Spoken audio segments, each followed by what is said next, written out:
Hello guys, I am again here with a new heading that is calculation of oxidation number.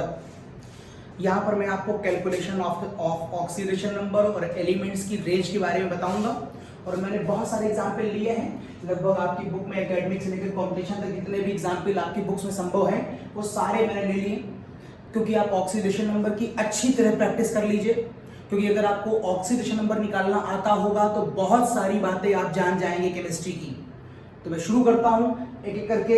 Number 1 example KMnO4, आसान सा example है KMnO4। आपको इस question में Mn का oxidation number निकालना है।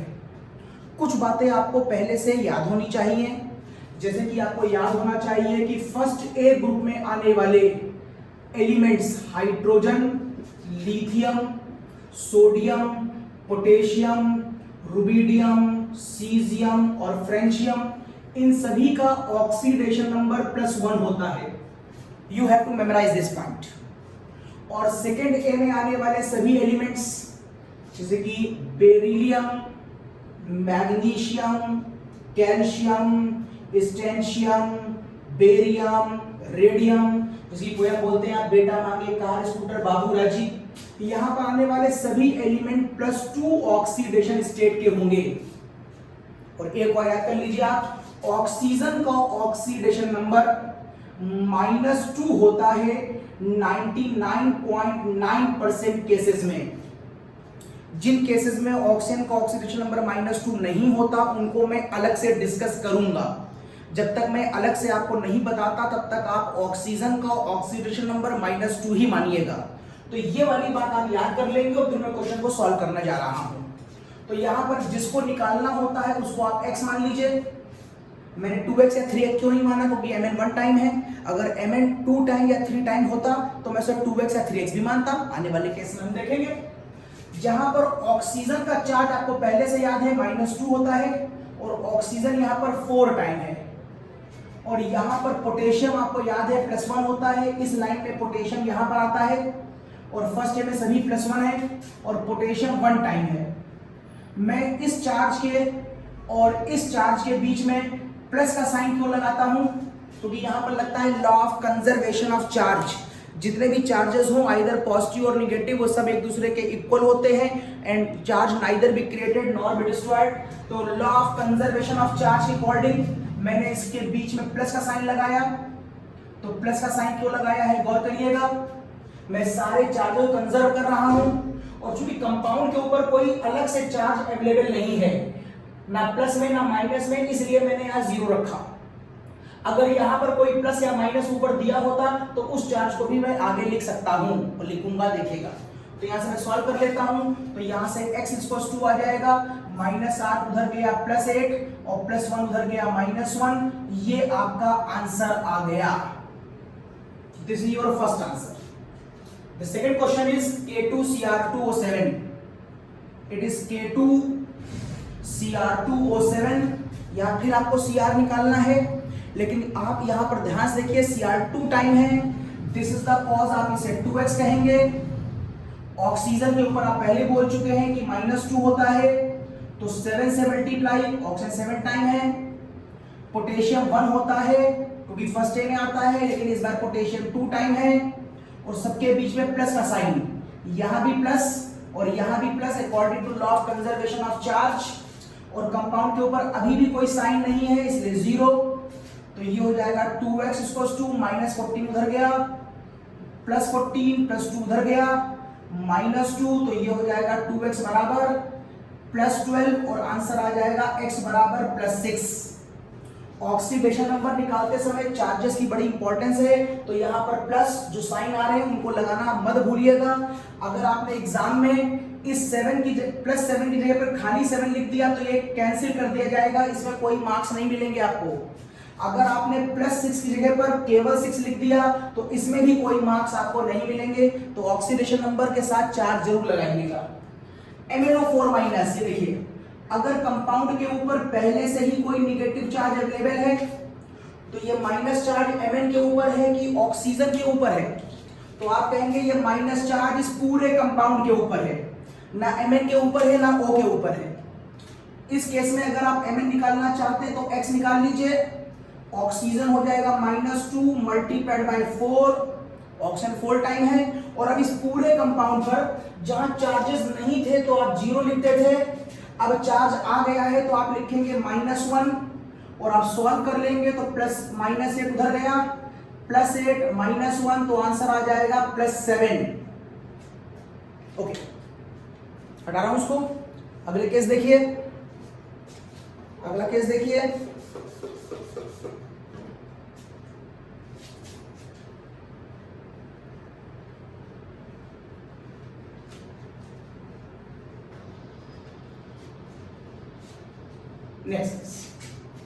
नेक्स्ट केस में आपसे कह रहा है Cr2O7-2।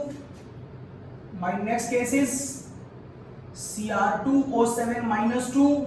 आपको Cr निकालना है, इसलिए आपको 2x मानना पड़ेगा। ऑक्सीजन पे चार्ज -2, कितने ऑक्सीजन है 7।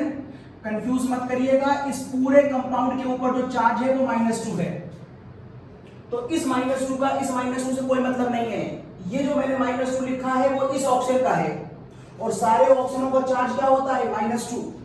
अब मैं बाहर एक -2 लिखने जा रहा हूं, ये कौन सा -2 मैं लिखने जा रहा हूं, ये वाला -2 मैं यहां लिखने जा रहा हूं। अगर यहां -1 लिखा होता तो मैं यहां -1 लिखता, अगर यहां पर -5 लिखा होता तो मैं यहां -5 लिखता, अगर यहां +1 लिखा होता तो मैं यहां +1 लिखता। तो ये आंसर हो जाएगा 2x, -14 उधर गया +14, वहां पर हो जाएगा -2, 2x बराबर हो जाएगा +12 और x बराबर हो जाएगा +6। ध्यान रखिएगा, अगर आपने एग्जाम में 6 लिखा तो इसमें कोई नंबर नहीं मिलेंगे। नेक्स्ट H2SO4, ये क्वेश्चन आ गया आपका H2SO4, इसमें सल्फर निकालना है। सल्फर को आप मान लीजिए X और H2, ये देखिए H यहां पर है, H के ऊपर चार्ज क्या होता है +1, लेकिन कितने H हैं 2 टाइम्स। ऑक्सीजन पे चार्ज क्या होता है -2, 4 से मल्टीप्लाई =0, x बराबर ये -8 उधर गया +8, +2 उधर गया -2 +6। ओके, सल्फर का आंसर +6 आ गया। अब मैंने आपसे कहा था मैं ऑक्सीडेशन नंबर भी बताऊंगा और रेंज बताऊंगा, तो यहां पर आपके लिए 3 एलिमेंट्स की रेंज बड़ी इंपॉर्टेंट है। वैसे तो बहुत सारे एलिमेंट्स की रेंज संभव हो सकती है, लेकिन फिलहाल आप 3 पर ध्यान दीजिए।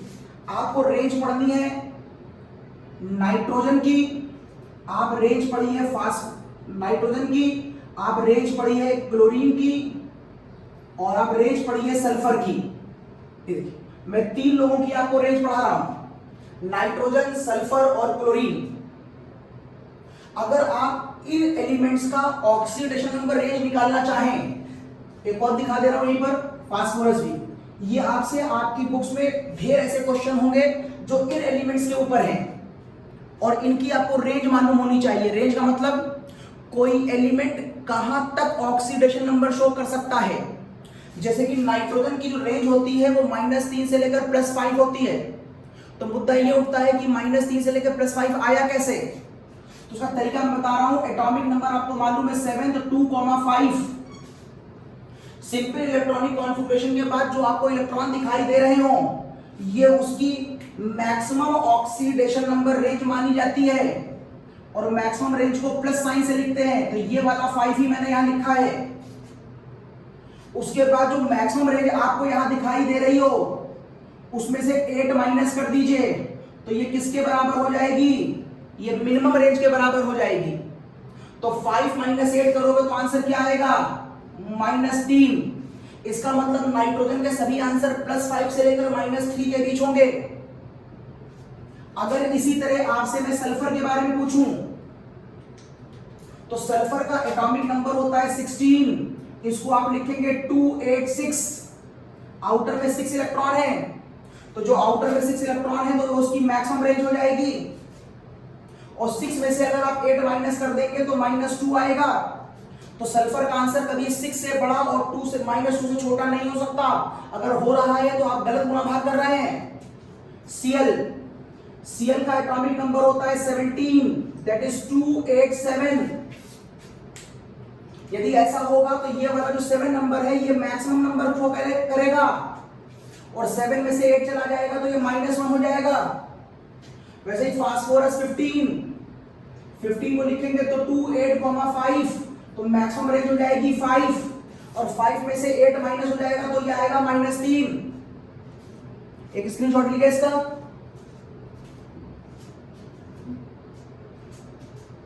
ओके, मैं आगे चल रहा हूं। तो ये बताया मैंने आपको रेंज के बारे में। अब अगर रेंज आपको मालूम चल गई तो अब आप थोड़े से क्वेश्चन को और अच्छा कर सकते हैं। देखिए कैसे।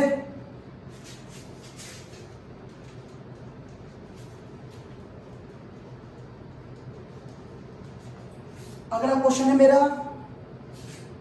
H2SO5, इस कंपाउंड को हम लोग कैरो एसिड कहते हैं, कैरोज एसिड। इसका नाम है H2SO5। तो सल्फर का ऑक्सीडेशन नंबर निकाल लीजिए। O का नंबर -2 होता है, तो ये हो जाएगा -2 मल्टीप्लाइड बाय 5, और H का नंबर +1 होता है मल्टीप्लाइड बाय 2। इन सबका सम 0, क्योंकि कोई चार्ज नहीं है इसके ऊपर। सॉल्व कर लो, -10 उधर गया, +10 वहां बैठा है -2, तो आंसर क्या आया +8। अभी आपने सही किया कि गलत किया? आपको अच्छी तरह मालूम है सल्फर की रेंज +6 से लेकर -2 होती है, और ये आंसर रेंज के बाहर जा रहा है। इसका मतलब है आपने गलत किया। तो अगर आपको रेंज नहीं मालूम है तो आप नहीं समझ पाएंगे कि आप गलत कर रहे हैं कि सही कर रहे हैं। अब मुद्दा ये उठता है कि तरीका तो करने का ठीक था, सारे पिछले क्वेश्चन भी हम ऐसे ही कर रहे थे, तो ये आंसर गलत क्यों हो गया? तो ये बताता है कि ये जो आप फॉलो करते हैं मैथमेटिकल वे, ये एक शॉर्ट ट्रिक है जिसकी से ज्यादातर क्वेश्चनों के आंसर आ जाते हैं, लेकिन कुछ क्वेश्चन के आंसर गलत हो जाते हैं क्योंकि शॉर्ट ट्रिक हर जगह फॉलो नहीं होती। तो जब ऐसे क्वेश्चन आपके फंस जाएं तो उसका सही आंसर अब आपको स्ट्रक्चर बना के देना पड़ेगा। तो अब आपको स्ट्रक्चर बनाना आना चाहिए, बिना स्ट्रक्चर के इस कंपाउंड का आंसर नहीं दे सकते। और स्ट्रक्चर बनाने का रूल होता है, सबसे पहले क्या निकालोगे? Central element. सेंट्रल एलिमेंट कौन होता है? जो कंपाउंड में less in number and maximum in valency हो। जैसे कि इस पूरे कंपाउंड में सल्फर लेस इन नंबर 1 है तो यही सेंटर होगा, और अगर एक कोई और एलिमेंट भी होता जो लेस इन नंबर होता तो हम वैलेंसी कंपेयर कर लेते। सल्फर की वैलेंसी 6 होती है तो सेंट्रल एलिमेंट सल्फर के होने की संभावना बहुत ज्यादा है। और फिर पॉइंट नंबर 2, सेंटर से आउटर मोस्ट की तरफ, centre to outer, electron should be arrange, sorry element should be arrange, elements should be arrange in decreasing order of valency. और वैलेंसी का मतलब नंबर ऑफ रॉड्स। किसी स्ट्रक्चर में जितने डंडे दिख रहे हो, जितनी रॉडें दिख रही हो, वही उसकी वैलेंसी होती है। तो अगर आपको स्ट्रक्चर बनाना है तो पहले सेंटर ढूंढो और फिर अंदर से बाहर वैलेंसी का घटता हुआ क्रम लगा दो, ये कह रहा हूं। और जो वैलेंसी होगी वो नंबर ऑफ डंडों से काउंट की जाएगी। फॉर एग्जाम्पल, अगर मैं आपसे कहूं कि H2SO4 का स्ट्रक्चर बनाओ, मैं कल क्वेश्चन ले रहा हूं क्योंकि पहले स्ट्रक्चर इसका बना रहा हूं। तो H2SO4 में सेंटर O है, अंदर से बाहर वैलेंसी का घटता हुआ क्रम, ये देखिए, इसकी वैलेंसी 6, इसकी 2, इसकी 1, इसकी 6, इसकी 2, इसकी 1, अंदर से बाहर घटता हुआ क्रम, अंदर से बाहर घटता हुआ क्रम, और फिर 6 2 6 2, perfect. Now number of valency बराबर नंबर ऑफ डंडे। आपको याद होना चाहिए, रट्टा मार लो एकदम। H की वैलेंसी 1 और ऑक्सीजन की वैलेंसी 2, हाइड्रोजन की वैलेंसी 1 तो डंडा 1 होगा, O की वैलेंसी 2 तो डंडे 2 होंगे। H की वैलेंसी 1 तो 1 डंडा, O की वैलेंसी 2 तो 2 डंडे, यहां O की वैलेंसी 2 और यहां पर भी O की वैलेंसी 2। ये डायग्राम बन गया H2SO4 का। अगर आप H2SO4 में सल्फर का ऑक्सीडेशन नंबर डायग्राम बना के निकालना चाहें तो भी निकाल सकते हैं। समझिए कैसे। अगर आप डायग्राम बना लेंगे तो कैसे चार्ज निकालते हैं, इनके बीच जो कोवेलेंट बॉन्ड है उसका इलेक्ट्रॉन सेंटर में होना चाहिए, लेकिन oxygen is more electronegative than H, इसलिए ये इलेक्ट्रॉन इधर भागेगा, जिससे यहां पर एक माइनस और यहां पर एक प्लस आएगा। ऐसे ही इलेक्ट्रॉन इधर भागेगा तो यहां पर एक प्लस और यहां पर एक माइनस आएगा। वैसे ही यहां पर 2 इलेक्ट्रॉन पार्टिसिपेट कर रहे हैं, वो नीचे की तरफ भागेंगे तो O पर माइनस और यहां पर प्लस आएगा। वैसे यहां पर भी 2 पेयर ऑफ इलेक्ट्रॉन पार्टिसिपेट कर रहे हैं, जो ऊपर भागेगा तो यहां माइनस और यहां प्लस आएगा। यहां पर एक bond of pair electron participate कर रहा है, इधर भागेगा तो -1 और +1 आएगा, और इसमें इधर भागेगा तो ये -1 और ये +1 आएगा। ये देखिए सल्फर का ऑक्सीडेशन नंबर +6 आएगा। इस तरीके से भी कर सकते हैं। लेकिन मैं तो क्वेश्चन आपको H2SO5 पढ़ा रहा था, तो H2SO5 का स्ट्रक्चर H2SO4 के बाद ही आता है। H2SO4 का स्ट्रक्चर हो गया। अब आपको एक को और बढ़ाना है, तो वो O कहां बढ़ेगा? H के बाद नहीं बढ़ सकता, H के बाद नहीं बढ़ सकता, तो वो वाला O आप यहां बढ़ा लीजिए। ये देखिए, now this is the structure of H2SO5। ऐसा करने पर यहां यहां और यहां तो कोई तब्दीली नहीं आएगी, यहां कुछ बदलाव आएगा। चेक करिए, चेक करिए, इस बॉन्ड का इलेक्ट्रॉन अब O और O के बीच है, दोनों एलिमेंट की इलेक्ट्रोनेगेटिविटी बराबर है, तो ना सेंटर का इलेक्ट्रॉन ये वाला O खींचेगा, ना सेंटर का ये वाला O खींचेगा, क्योंकि O की इलेक्ट्रॉन खींचने के लिए इलेक्ट्रोनेगेटिविटी में डिफरेंस होना चाहिए। दिस इज द कॉज इन ऑक्सीजनों पर इस इलेक्ट्रॉनों की वजह से कोई चार्ज नहीं आएगा। हाँ, इस इलेक्ट्रॉन की वजह से इसके ऊपर -1 और यहां पर +1 होगा, ये लिखा मैंने। वैसे इस इलेक्ट्रॉन की वजह से यहां पर -1 और यहां +1 होगा। ये पूरा डायग्राम H2SO5 का हो गया। और देखो अभी भी सल्फर का आंसर 2, 2, 4, 5 और 6 आ रहा है, जबकि यहां पर आप 8 निकाल रहे थे। तो बात ये हुई कि यहां पर हमने कहां गलती कर दी, जिससे यहां आंसर गलत आ रहा था और यहां पर आंसर सही हो गया। कहां गलती करी है? ध्यान से देखो, यहां पर ये वाला O -2 है, ये वाला O -2 है और ये वाला O -2 है। जो O -2 के होते हैं उनको हम ऑक्साइड कहते हैं। लेकिन ध्यान से देखो, ये वाले तो दोनों O देख रहे हो, ये -1 है, और जब ऑक्सीजन -1 होता है तो उसे हम परऑक्साइड कहते हैं। It is peroxide. और यही गलती हमने ऊपर कर दी थी, हमने ऊपर सारे O को क्या मान लिया था? -2। सच्चाई में तो केवल 3 ही -2 हैं। यह बात आपको तब मालूम चली जब आपको स्ट्रक्चर बनाना आता होगा। आप इसे देख करके यह बात पता नहीं कर सकते, इसीलिए क्वेश्चन गलत हो गया था। अब यदि आप इस क्वेश्चन को दोबारा सॉल्व करें, अब यदि आप इस क्वेश्चन को दोबारा सॉल्व करें और ये मालूम करते हुए कि कितने इसमें -2 है, कितने -1 है, तो आप कहेंगे सर इस क्वेश्चन को आपको ऐसे लिखना चाहिए था। 3 ऑक्सीजन -2 वाले हैं और 2 ऑक्सीजन -1 वाले हैं, तो आप कहेंगे ये हो जाएगा x, ये हो जाएगा -2 मल्टीप्लाइड बाय 3। ये वाला ऑक्सीजन -2 वाला था, ये -2, ये -2, ये हो जाएगा -1 मल्टीप्लाइड बाय 2 इक्वल्स टू 0। ये हो जाएगा +1 मल्टीप्लाइड बाय 2, -2 + 2 गया तो x की वैल्यू +6। तो ये केस बता दिया मैंने आपको H2SO5 का। तो ये केस इंपॉर्टेंट है एकेडमिक लेवल के लिए भी, कंपटीशन लेवल के लिए भी, और मैंने आपको यहीं पर रेंज निकालना ही बता दिया, और यहीं पर मैंने आपको स्ट्रक्चर भी बता दिया और उसकी इंपॉर्टेंस भी बता दी।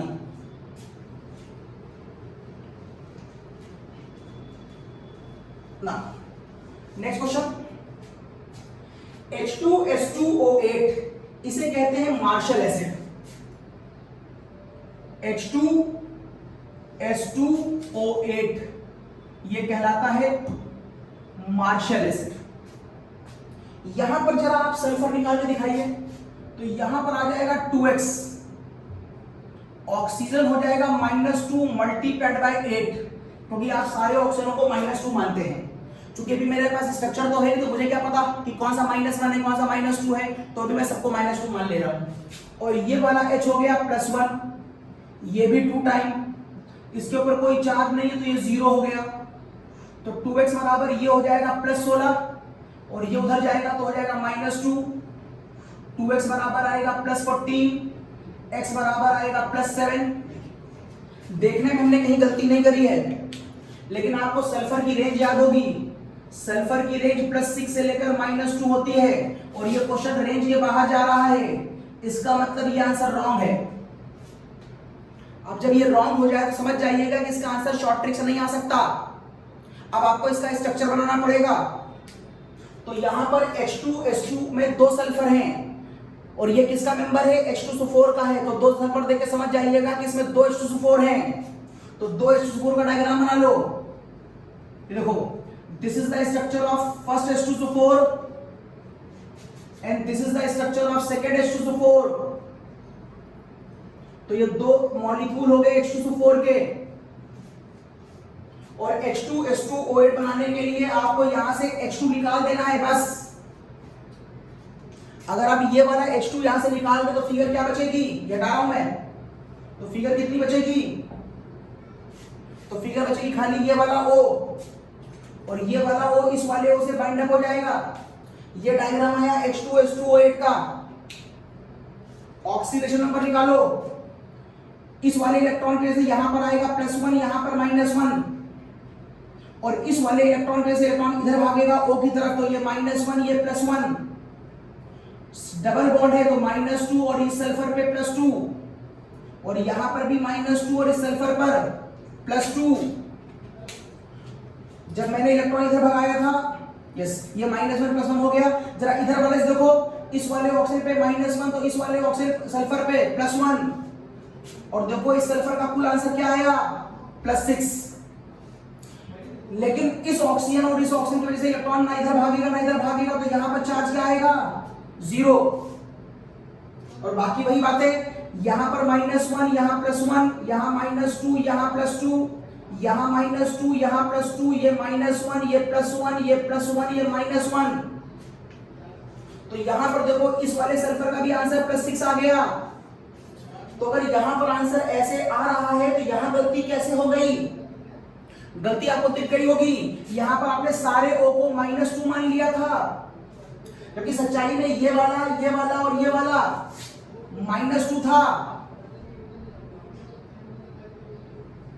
यहां पर ये वाला -2 था, मतलब कुल मिलाकर के इसमें 6 ऑक्सीजन -2 थे, लेकिन ये वाला जो आप ऑक्सीजन देख रहे हैं ये -1 था। बस यहीं पर गलती हुई थी हमसे। तो अब इस क्वेश्चन को मैं सही कर ले रहा हूं। अब मुझे इस क्वेश्चन को H2S2O6O2 लिखना चाहिए, जिससे आप इसे कर लेंगे 2x, ये हो जाएगा -2 मल्टीप्लाइड बाय 6, -1 मल्टीप्लाइड बाय 2, और ये हो जाएगा +1 multiplied by 2 equal to 0, -2 +2 cancel, तो x का आंसर +6। ठीक है, एक स्क्रीनशॉट लो इसका, एक स्क्रीनशॉट लो और समझो इसको अच्छी तरह।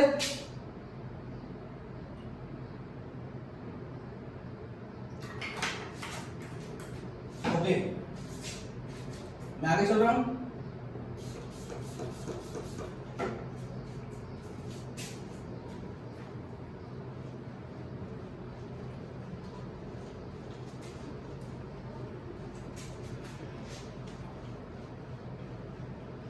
नेक्स्ट,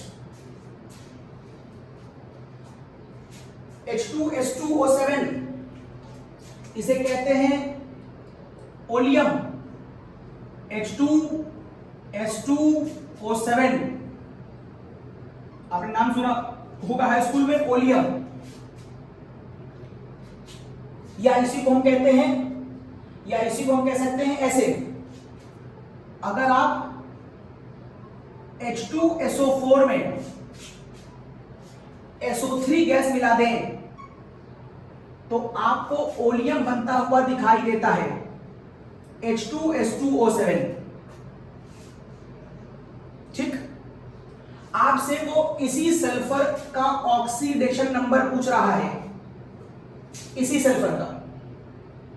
या H2S2O7 आप ऐसे भी बना सकते हैं, अगर आप दो मॉलिक्यूल ऑफ H2SO4 को गर्म कर दें तो यहां से शायद H2S2O7 बचेगा जब यहां से पानी निकल जाएगा। देखिए 4 इसमें 2 बचे, 2 सल्फर हो गए, 8 पे, ठीक है। जब 2 ऑक्सी एसिड चाहिए, ऑक्सी एसिड है सल्फर का, एक रूल कहता है कि जब 2 ऑक्सी एसिड के मॉलिक्यूल से वाटर निकाल दिया जाए तो बचे हुए कंपाउंड को पायरो मॉलिक्यूल कहते हैं। इस H2SO4 का नाम था सल्फ्यूरिक एसिड, तो इसका नाम हो जाएगा पायरो सल्फ्यूरिक एसिड। आप जानना चाहते हैं कि यहां पर इक कहां से क्यों आया और यहां पर पायरो क्यों आया, तो आपको मालूम होगा H2SO4 में 2 केस होते हैं, एक H2SO4 और एक H2SO3। अभी मैं थोड़ी देर पहले निकाल के दिखाया था कि सल्फर का ऑक्सीडेशन नंबर यहां +6 होता है, यहां निकाल के देखना तो 4 आएगा। अगर आपके पास 2 ऑक्सी एसिड हैं तो इसमें जो बड़ा वाला होता है उसे हम कहते हैं इक, और छोटा वाला है उसे हम कहते हैं अस। ये IUPAC का नॉमेनक्लेचर रूल है, इसीलिए इसका नाम है सल्फ्यूरिक, इसका नाम है सल्फ्यूरस। अब IUPAC में एक रूल और है, अगर ऑक्सी एसिड के 2 मॉलिक्यूल को गर्म करके पानी निकाल दोगे तो बचे मॉलिक्यूल को पायरो कहेंगे। पायरो का मतलब है हीट, और चूंकि इक से बना है तो नाम पड़ेगा इक, that is pyrosulphuric acid. यहां पर निकाल के देख लो इसको 2x। हम पहले स्ट्रक्चर नहीं बनाते, पहले हम शॉर्टकट से करके देख लेंगे, अगर आंसर गलत आएगा तो हम स्ट्रक्चर बनाएंगे। तो ये हो जाएगा -2 × 7 और ये हो जाएगा +1 मल्टीप्लाइड बाय 2 = 0। तो 2x बराबर -14 उधर गया +14 और +2 उधर गया -2, तो ये हो जाएगा 2x बराबर 12, तो ये हो जाएगा x बराबर 6। तो ये आंसर सही आ गया, तो सल्फर की रेंज के अंदर आ रहा है, ये आंसर तो सल्फर की रेंज के अंदर आ रहा है। दिस इज द कॉज, मुझे इसका स्ट्रक्चर बनाने की आवश्यकता नहीं है। तो अगर रेंज मालूम है तभी आप क्वेश्चन का सही और गलत का निर्णय कर पाएंगे। और यहाँ पर 2 बातें मैंने आपको और बता दी, इसका नाम पायरो क्यों रखा, इसको मैंने इक क्यों कहा, इसको मैंने अस क्यों कहा, ये ऑक्सी एसिड का नॉमेनक्लेचर रूल है। नेक्स्ट HClO4 हटा रहा हूं उसको।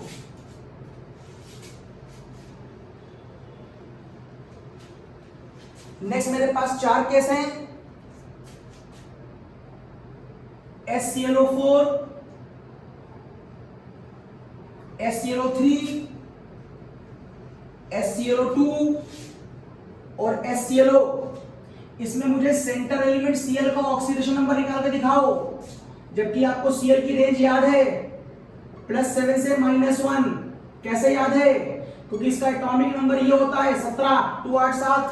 जो यहां पर होगा वो ऊपर होगा और फिर -8 कर देना तो -1 आ जाएगा। अब निकाल लो, इसको कह दो x, oxygen -2 multiplied bye 4, h हो जाएगा +1 मल्टीप्लाइड बाय 1 = 0, x बराबर +7, रेंज के अंदर आ रहा है, सही है। ये हो गया x -2 मल्टीप्लाइड बाय 3, ये हो गया +1 = 0, x बराबर +5, रेंज के अंदर है, सही है। यहां पर मान लिया x -2 मल्टीप्लाइड बाय 2 +1 = 0, x बराबर +3, रेंज के अंदर है, सही है। और आपको इनके स्ट्रक्चर भी ड्रॉ करने की यहां आवश्यकता नहीं है क्योंकि आंसर सही आ रहे हैं। इसको निकाल लो, x ऑक्सीजन हो जाएगा -2, h हो जाएगा +1 = 0, x बराबर +1, रेंज के अंदर है। अब नॉमेनक्लेचर यही कर लो, ये सारे ऑक्सी एसिड्स ऑफ हैलोजेंस हैं। इनमें देखो 4 आंसर आ रहे हैं, 7 5 3 1। जब किसी ऑक्सी एसिड की फैमिली में 4 आंसर आते हैं तो बीच के 2 आंसर देख लिए जाते हैं, बीच के 2। जिसमें से बड़े वाले को हम बोलते हैं इक और छोटे वाले को हम बोलते हैं अस। तो इसका नाम हो जाएगा क्लोरिक एसिड, इसका नाम हो जाएगा क्लोरस एसिड। और जब किसी का आंसर बड़े वाले से बड़ा आता है तो हम कहते हैं उसके पर निकल आए, तो हम कहते हैं उसके पर निकल आए। वो बहुत अपने आप को ओवर कॉन्फिडेंट समझने लगे कि मैं बहुत बड़ा आदमी हूं, बड़े से भी बड़ा हूं। लेकिन कंपेयर किससे कर रहे हैं, इसको कंपेयर किससे कर रहे हैं, इक से। तो इसका नाम हो जाएगा पर इक। तो पूरा नाम पर क्लोरिक एसिड, इसका नाम है पर क्लोरिक। ये है क्लोरिक, ये है क्लोरस। ये इनको मालूम चला कि मैं छोटे से भी छोटा हूं, मैं तो गया गुजरा हूं, तो इनको डिप्रेशन हो जाता है क्योंकि मैं बहुत ही बेकार हूं। और डिप्रेशन जब होता है तो डॉक्टर कहता है कि आपको हाइपोटेंशन हो गया है। जब बीपी बढ़ता है तो हाइपरटेंशन, जब बीपी कम होता है तो हाइपोटेंशन। तो ये लो बीपी का आदमी है, तो इसका नाम रख दिया मैंने हाइपो। और कंपेयर किससे हो रहा है, अस से, तो इसका नाम हो गया हाइपोअस। तो पूरा नाम हो जाएगा हाइपोक्लोरस एसिड, हाइपोक्लोरस एसिड। अगर यहां पर तुम इसके सॉल्ट बनाओगे तो ध्यान रखना, सॉल्ट बनाते समय जो अस होता है वो आइट हो जाता है और जो इक होता है वो एट हो जाता है। तो अगर आप सॉल्ट बनाएंगे इससे तो नाम हो जाएगा, मान लो सोडियम से, तो नाम होगा सोडियम क्लोरेट। इससे बनाओगे तो सोडियम परक्लोरेट, इससे बनाओगे तो आइट, तो सोडियम क्लोराइट। और इससे बनाओगे तो सोडियम हाइपोक्लोराइट। अगर तुम इन सबके ऊपर बेस लगाओ तो मैं चेंज कर रहा हूं, ये करने के बाद नया क्वेश्चन, ये कंपाउंड बन जाएगा NaClO4, ये बन जाएगा NaClO3, ये बन जाएगा NaClO2 और ये बन जाएगा NaClO। अब इनका नाम sodium perchlorate, sodium chlorate, sodium chlorite और सोडियम हाइपोक्लोराइट, ये बता रहा था मैं आपको। नेक्स्ट, ये सारे हो गए। इस पे आते हैं ऑक्सी एसिड्स ऑफ नाइट्रोजन। अगर मैं ऑक्सी एसिड्स ऑफ नाइट्रोजन देखूं तो यहां पर मेरे पास 4 केस हैं, HNO4, HNO3, HNO2, H2, N2O2। जबकि मुझे नाइट्रोजन की रेंज मालूम है 7 का मतलब 2 और 5। अगर यहां 5 आ रहा है तो यहां पर आएगा +5, यहां पर आएगा -3। हम स्ट्रक्चर तब तक नहीं बनाएंगे तब मेरे आंसर ठीक आ रहे होंगे। निकाल लो n। ऑक्सीजन हो जाएगा -2 मल्टीप्लाइड बाय 4, ये हो जाएगा +1 इक्वल टू 0, x बराबर आंसर आ जाएगा शायद +7। और ये आंसर आपका गलत हो गया क्योंकि रेंज से बाहर जा रहा है। It is your wrong answer. इसको कैसे सही करेंगे देखेंगे भी।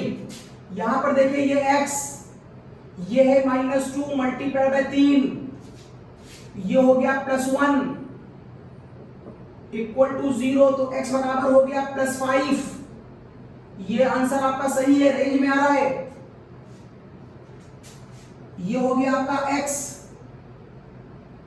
यहां पर हो जाएगा -2 मल्टीप्लाइड बाय 2, ये हो गया +1 इक्वल टू 0, तो x बराबर हो जाएगा +3। ये भी आंसर सही है क्योंकि रेंज में आ रहा है।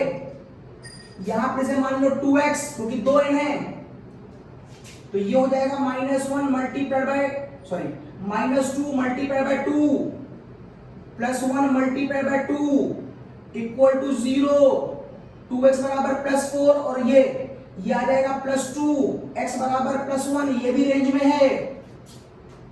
तो 3 क्वेश्चनों के आंसर सही थे, खाली एक गलत हो रहा था।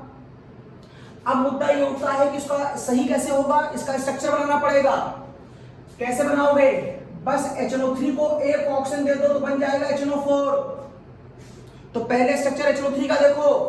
HNO3 में सेंट्रल एलिमेंट कौन होगा, वो जो संख्या में कम हो। H की संख्या में 1 है, M की संख्या में 1 है, तो वैलेंसी पे ध्यान दो। नाइट्रोजन की मैक्सिमम कोवैलेंसी 3 से होकर 4 तक जाती है, जबकि H की वैलेंसी 1 होती है। तो सेंट्रल एलिमेंट में आ जाएगा N।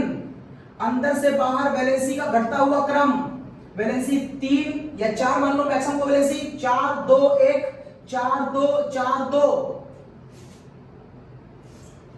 H की वैलेंसी 1, डंडा 1, O की वैलेंसी 2, डंडे 2, O की वैलेंसी 2, डंडे 2।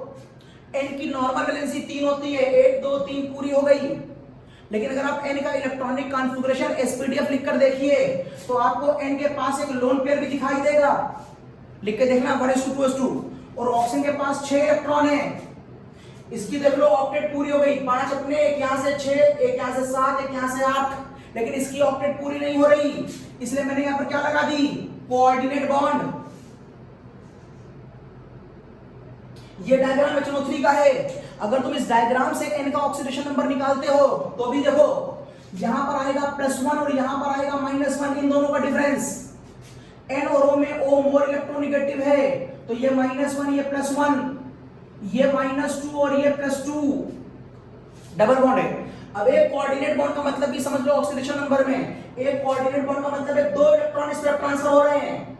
अगर 2 इधर ट्रांसफर होंगे तो इसको 2 का फायदा होगा और इसको 2 का नुकसान होगा। यहां से भी N+5 मिल रहा है जो यहां से भी आ रहा था। तो एक कोऑर्डिनेट बॉन्ड के केस में आप कोऑर्डिनेट बॉन्ड के केस में जिधर इलेक्ट्रॉन जा रहा होगा उधर -2 मानोगे और जहां से आ रहा होगा वहां पर +2 मानोगे। लेकिन हमें बताना था HNO4 था, A को बढ़ाना है, जैसे हम H2 से 5 पे कर रहे थे वैसे यहां पर भी।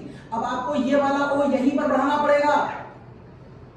This is the diagram of HNO4। और अब आप ऐसा करेंगे तो आप कहेंगे इन दोनों का डिफरेंस तो ठीक है, ये प्लस और ये माइनस, ये डिफरेंस भी ठीक है, लेकिन इन दोनों का जो आपस में डिफरेंस होगा वो 0 होगा। तो ये क्वेश्चन मेरा गलत क्यों हो गया था? क्योंकि आपने इस क्वेश्चन में सारे ऑक्सीजनों को -2 मान लिया था, जबकि सच्चाई में इसके पास केवल 2 ऑक्सीजन -2 हैं और 2 ऑक्सीजन तो -1 वाले थे। तो अगर आप चाहें तो आप इस क्वेश्चन को HNO2O2 लिख सकते थे। अब ये -2 मान के सॉल्व करना, ये -1 मान के सॉल्व करना, तब आंसर आपका +5 आ जाएगा। अब इसका आंसर भी +5 आएगा। अब नॉमेनक्लेचर, अब इसका भी +5 है, इसका भी +5 है, बड़ा किसे मानेंगे आप? तो बड़ा मैं इसको मानूंगा क्योंकि यहां पर ऑक्सीडेशन नंबर के बिहाफ पर बड़ा नहीं है। तो क्या हुआ, ऑक्सीजन के बिहाफ पर तो बड़ा है। यहां 3 ऑक्सीजन है, यहां पर 4 ऑक्सीजन है। तो अगर किसी फैमिली में 4 ऑक्सी एसिड हो तो बीच के 2 में से इक और अस की बात करते हैं, इसलिए इसके नॉमेनक्लेचर में इक आएगा और इसके नॉमेनक्लेचर में अस आएगा। उसका नाम नाइट्रिक, इसका नाम नाइट्रस। और जो गए गुजरे से गया गुजरा है उसका नाम हाइपोअस, तो इसका नाम हो जाएगा हाइपोनाइट्रस एसिड। और जो बड़े वाले से भी बड़ा है उसके पर निकल आए तो नाम हो जाएगा परिक, तो इसका नाम हो जाएगा पर नाइट्रिक एसिड, उसका नाम था नाइट्रिक एसिड। तो एक बार देख लीजिए, ये बता रहा था मैं नाइट्रोजन के ऑक्सीडेशन नंबर, उनका नॉमेनक्लेचर, उनका ऑक्सीडेशन नंबर और स्ट्रक्चर की आवश्यकता कब और कहां पड़ती है वो देख लीजिए। यहां तक हो गया, आगे बढ़ते हैं।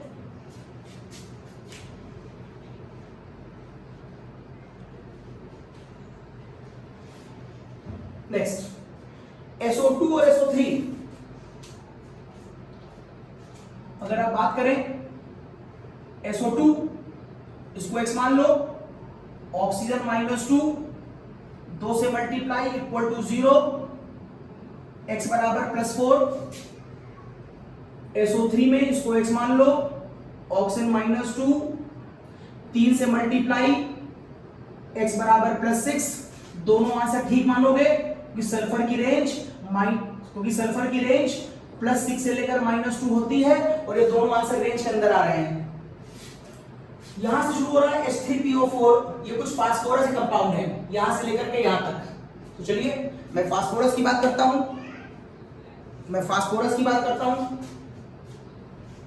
फास्फोरस की रेंज एक बार रिवाइज कर लो। फास्फोरस की जो रेंज होती है वो है 15, 2, 8, 5 और इस 5 को देखकर तुम यहां बोलोगे 5 और यहां बोलोगे -3। अब H3PO4, H3PO3 और H3PO2 में फास्फोरस का ऑक्सीडेशन नंबर निकालो। तो इसको मान लो x, सारे ऑक्सीजन -2 मल्टीप्लाइड बाय 4 और सारे H+1 इक्वल टू 0। तो x बराबर आंसर आएगा 5 और ये आंसर सही है क्योंकि रेंज के अंदर आ रहा है। इसको सॉल्व करो। H3PO3 इसको मान लो x -2 multiplied by 3 +1 multiplied by 3 equal to 0। x बराबर +3, ये भी रेंज के अंदर है इसलिए सही है। और जब रेंज के अंदर है सही है तो आपको डायग्राम बनाने की फिलहाल तो आवश्यकता नहीं है। यहां पर हो गया x -2 multiplied by 2 +1 multiplied by 3 equal to 0। तो x बराबर हो गया +1। यस, देन ऑक्सीडेशन नंबर निकालने के बाद नाम लिख लो इन सबके। अगर किसी की फैमिली में केवल 3 ही ऑक्सीसिड आते हैं, इसकी फैमिली में आप याद रखिएगा केवल 3 ही ऑक्सीसिड हैं, तो 3 वाले में फिर ऊपर का पर गायब हो जाता है। फिर आप ऊपर को इक से स्टार्ट करेंगे। तो इस वाले का नाम होगा इक, दैट इज फास्फोरिक एसिड। इस वाले का नाम होगा अस, दैट इज फास्फोरस एसिड। और इस वाले का नाम होगा हाइपोअस, दैट इज हाइपोफास्फोरस एसिड। ठीक, स्ट्रक्चर भी बनाई लो। इसमें भी अकेला एलिमेंट फास्फोरस है, इसमें भी अकेला फास्फोरस, इसमें भी अकेला फास्फोरस। तो सेंटर एलिमेंट हो गया फास्फोरस, सेंटर एलिमेंट फास्फोरस। अंदर से बाहर की तरफ वैलेंसी का घटता हुआ क्रम, ये देखिए अंदर से बाहर वैलेंसी घटता हुआ क्रम। वैलेंसी 5 2 1 5 2 1 5 2 1। नंबर ऑफ वैलेंसी बराबर नंबर ऑफ डंडे, ये बन गया नंबर ऑफ वैलेंसी बराबर नंबर ऑफ डंडे। यहां डबल बॉन्ड लगाओ या कोऑर्डिनेट बॉन्ड लगाओ, दोनों मान्य है। इस समय इसके पास कितने एसिडिक एच हैं? इस समय ये वाला एच एसिडिक है, ये वाला एच एसिडिक है, ये वाला एच एसिडिक है। मींस अगर आप इस कंपाउंड का इसमें इक्विवेलेंट वेट चेक करोगे तो ये मॉलिक्यूलर वेट अपॉन 3 हो जाएगा, क्योंकि इक्विवेलेंट वेट बराबर होता है एसिड के लिए number of acidic H plus ion या number of replaceable H plus ion. मैंने मान लिया मैंने इसको पानी में घोला है, पानी में घोलते समय मैं सारे H प्लस आयन को आयोनाइज मान लूंगा। लेकिन अगर मैं इसका डायग्राम बनाऊं तो यहां और यहां क्या अंतर है? H की संख्या बराबर है, वहां भी 3 यहां भी 3, O कम हो गया, यहां पर 4 यहां पर 3। तो डायग्राम में क्या बदलाव आएगा? ये वाला O जो डबल बॉन्ड वाला है ये मत छूइएगा, ये तो बहुत मजबूत है। इस O के अलावा कोई भी एक O गायब कर दीजिएगा। तो अगला डायग्राम अब आपको ये कुछ यूं दिखाई देगा। मान लो मैंने इधर वाला O गायब कर दिया, मान लो मैंने इधर वाला O गायब कर दिया, तो अब यहां पर H तो 3 है लेकिन एसिडिक H केवल 2 है। ये वाला H एसिडिक नहीं होगा। एसिडिक H खाली वो होता है जो ऑक्सीजन से बंधा होता है। तो इसलिए इस बार इसका इक्विवेलेंट वेट बराबर क्या हो जाएगा? मॉलिक्यूलर वेट अपॉन 2, क्योंकि इसके पास एसिडिक H केवल 2 ही है। अगर मुझे इसका डायग्राम बनाना होता तो H तो अभी भी 3 है लेकिन ऑक्सीजन 1 कम हो गया। तो इस वाले ऑक्सीजन को मत छूना, डबल बॉन्ड वाला मजबूत ऑक्सीजन है, इन दो में से कोई एक गायब कर दो। अगर मान लो मैं ये वाला गायब कर देता हूं तो डायग्राम यूं आ जाएगा। अब यहां पर H तो 3 है लेकिन एसिडिक H केवल 1 है, इसलिए जहां तुम पहले 2 से डिवाइड कर रहे थे वहां पर 1 से डिवाइड करोगे। ये क्वेश्चन और ये लॉजिक भी अच्छा था। मैं आगे बढ़ता हूं। ये H4P2O7 की बात कैसे आई होगी और HPO3 की बात कैसे आई होगी, ये देखिए।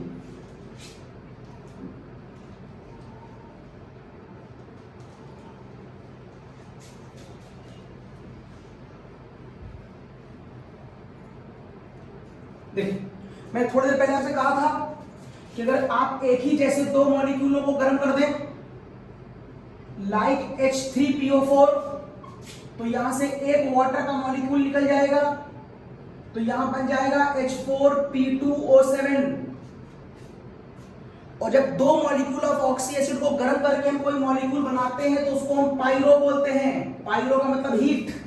चूंकि इसका नाम था फास्फोरिक तो इसका नाम क्या हो जाएगा? इसका नाम भी पायरोफास्फोरिक हो जाएगा, पायरोफास्फोरिक। लेकिन अगर आप किसी एक ही मॉलिक्यूल को गर्म करके वहां से वाटर का मॉलिक्यूल निकाल दें तो यहां पर जो बनेगा वो H2O3 होगा। आईयूपीएससी का नॉमेनक्लेचर, एक मॉलिक्यूल को गर्म करने से जो मॉलिक्यूल बनता है उसे हम कहते हैं मेटा। चूंकि वो इक से बन रहा है तो नाम हो जाएगा मेटाइक। पूरा नाम मेटाफास्फोरिक एसिड, इसका नाम पाइरोफास्फोरिक एसिड। ये मेटाफास्फोरिक एसिड, ये पाइरोफास्फोरिक एसिड। अगर तुम इसे सॉल्ट बनाओगे, मान लो तुमने एक सॉल्ट बना दिया Na4P2O7, तो ये सॉल्ट तुमने इससे ही तो बनाया होगा, तो खाली इसमें इक जो है वो ऐड हो जाएगा बस, तो इसका नाम हो जाएगा सोडियम पाइरोफास्फेट। सोडियम पाइरोफास्फेट। अगर तुम यहां पर एक सॉल्ट बनाते हो लाइक NaPO3, तो बस जो इक है वो ऐड हो जाएगा बस, तो नाम हो जाएगा Meta sodium phosphate. Meta sodium phosphate. अब मैं इन दोनों की बात कर रहा हूं। ये केस एल्युमिनियम का आ गया। एल्युमिनियम थर्ड ग्रुप का एलिमेंट होता है। एल्युमिनियम थर्ड ग्रुप का है और थर्ड ग्रुप के अंदर मेनली जो ऑक्सीडेशन नंबर दिखाई देता है वो तो या तो 3 दिखाई देगा या फिर 1 दिखाई देगा। ऐसा क्यों होता है? इस घटना का नाम होता है यहां पर इनर्ट पेयर इफेक्ट।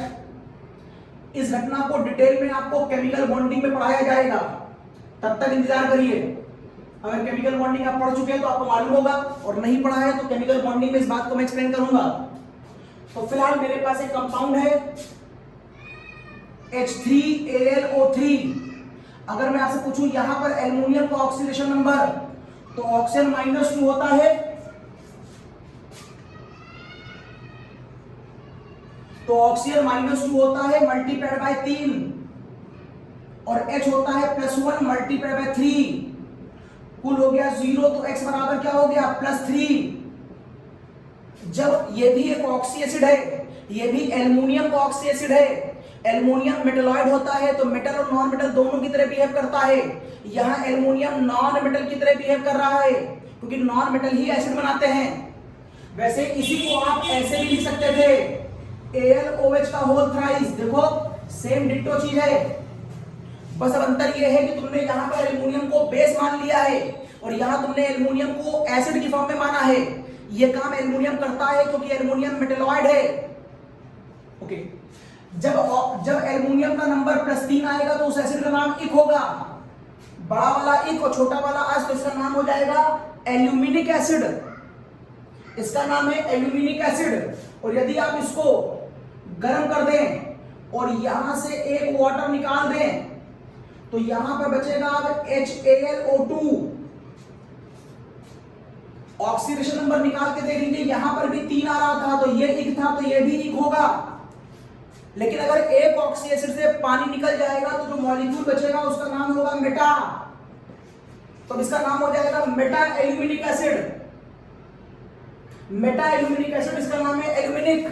और यदि आप इससे एक सॉल्ट बना लें, मान लीजिए आपने इसमें NaOH डाल दिया तो बन गया NaAlO2, तो सॉल्ट में नाम हो जाएगा इक जो है वो सॉल्ट में क्या बन जाता है? 8, तो नाम हो जाएगा sodium Meta aluminate. Sodium Meta aluminate. और ये आपने हाई स्कूल में एल्युमिनियम की मेटलर्जी में पढ़ा था, वहां पर आपको इसका नाम बताया गया था, इसका नाम सोडियम मेटा एल्यूमिनेट है। लेकिन क्यों है ये नहीं मालूम था, तो आपको क्यों का मालूम मतलब मालूम चल गया। एक स्क्रीनशॉट लीजिए।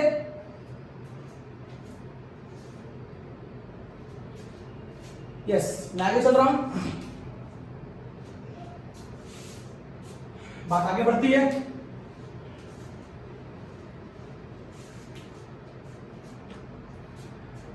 अमोनियम और इन दोनों को देखिए, अगर मैं अमोनियम आयन आपसे सॉल्व करवाऊं और यहां पर मैं N पूछूं तो ये हो गया X, H का मतलब +1। ये जो +1 लिखा है वो ये वाला नहीं है, ये प्लस जो है वो H के लिए है, और जो मैं यहां +1 लिख रहा हूं ये वाला है। तो X बराबर -4 + 1, आंसर आया -3। लेकिन अगर मैं आपसे यहीं पर पूछ लूं अमोनियम डाइक्रोमेट, में Cr का निकालो। तो इस क्वेश्चन में आप क्या करेंगे, इस क्वेश्चन में ये 2 Cr दे रखे हैं तो आप कहेंगे 2x oxygen -2 multiplied by 7 equal to 0, क्योंकि कोई चार्ज नहीं है। अब यहां पर आप अलग से n का नंबर नहीं मान सकते, क्योंकि n की रेंज होती है -3 से +5, तो फिर आप यहां पर n का क्या नंबर मानेंगे। अब आपके पास 2 अननोन है, ना आपको Cr मालूम है ना n मालूम है। जब ऐसे कोई क्वेश्चन मिल जाए तो फिर आप थोड़ा सा डिफरेंट तरीके से सोचना शुरू करिए। आप कहिए मुझे n नहीं मालूम है, थोड़ा डिफरेंट सोचिए। n नहीं मालूम है तो क्या हुआ, मुझे पूरा अमोनियम तो मालूम है कि वो +1 होता है। आपको n नहीं मालूम है क्योंकि n के कई नंबर होते हैं, तो कौन सा नंबर आप यहां रखेंगे। तो पूरे अमोनियम को कह दीजिए ये +1 है, वो मल्टीप्लाइड बाय 2, तो ये हो जाएगा 2x बराबर -14, उधर गया +14, तो 2x बराबर हो जाएगा +12, तो x बराबर हो जाएगा +6। Yes, this is the answer. एक अच्छा क्वेश्चन देखिएगा, यहां पर आपको n का नंबर अलग से नहीं मालूम है, 2 चीजें अननोन नहीं हो सकती, ना आपको Cr मालूम ना आपको n मालूम, तो थोड़ा डिफरेंट तरीके से सोचा और मैंने अमोनियम का आंसर निकाल लिया। ठीक, ओके। फिर से मेरे पास सल्फर के क्वेश्चन आ रहे हैं और मेरे पास एक क्वेश्चन है सोडियम सल्फेट। तो देखिएगा, मैंने यहां पर ले लिया सोडियम सल्फेट, यहां पर ले लिया मैंने कॉपर सल्फेट और यहां पर ले लिया मैंने Fe सल्फेट। जरा सभी केसों में सोडियम, यहां पर मुझे सल्फर बताओ, यहां कॉपर बताओ, यहां Fe बताओ। अब देखो इस वाले केस में सल्फर की तुम्हें रेंज मालूम है -2 से +6 तक, यहां कौन सा नंबर होगा तुम्हें नहीं मालूम, लेकिन सोडियम और ऑक्सीजन के नंबर तुम्हें श्योर मालूम है। सोडियम +1 सीरीज में आता है, इसलिए उसका नंबर +1 होगा, और ऑक्सीजन का नंबर हमेशा -2 होता है, इक्वल टू 0, तो x बराबर आंसर क्या आया, +6। ठीक, जैसे यहां पर आपने सल्फर को निकाल लिया था, यहां देखिए यहां पर आपको कॉपर निकालना है। अगर आपको यहां कॉपर निकालना है तो प्रॉब्लम हो गई, आपको कॉपर का नंबर निकालना है और सल्फर का नंबर आपको मालूम नहीं, क्योंकि सल्फर की एक रेंज होती है, तो इस रेंज में कौन सा नंबर आप सल्फर का मान लेंगे। जो प्रॉब्लम आपको यहां पर एंड में आ रही थी वही प्रॉब्लम यहां पर भी आ गई, यहां भी 2 अननोन थे और यहां भी 2 अननोन है। जब इस तरीके से क्वेश्चन डेवलप हो जाए तो थोड़ा डिफरेंट तरीके से सोचना शुरू करिए। अब आप सल्फर का आंसर मत सोचिए, आप सल्फर के बारे में कंफ्यूज है लेकिन SO4 में तो कंफ्यूज नहीं है। आपको क्या मालूम नहीं है कि पूरा SO4 -2 होता है, बोलो। अगर पूरा SO4 -2 होगा तो सीधे कॉपर का आंसर +2 नहीं आ जाएगा। अगर मैं आपसे FeSO4 में Fe का नंबर पूछूं तो Fe का नंबर आपको निकालना है, लेकिन सल्फर का नंबर भी आपको नहीं मालूम। इवन ऑक्सीजन का नंबर आपको मालूम है, लेकिन ये क्वेश्चन अब सॉल्व नहीं हो पाएगा क्योंकि ना आपको Fe मालूम है ना सल्फर मालूम है। ऐसे केस में क्वेश्चन डिफरेंट तरीके से सोचेंगे हम। अब मैं अगर डिफरेंट तरीके से सोचूं तो SO4 को कलेक्टिवली क्या पूरे को -2 नहीं मान सकते हो। अगर पूरा SO4 -2 हो गया तो क्या Fe सीधे +2 नहीं हो जाएगा। तो इस तरीके से भी कुछ क्वेश्चन यहां पर संभव हो सकते हैं। आगे देखते हैं।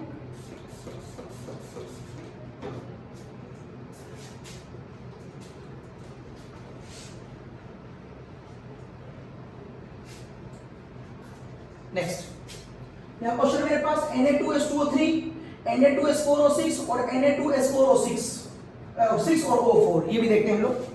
तो एक कंपाउंड था मेरे पास H2SO4, अगर आप यहां से एक O निकाल दें और इसमें एक S जोड़ दें तो यही कंपाउंड बन जाता है H2H2O3। पहले बताया मैंने आया कहां से।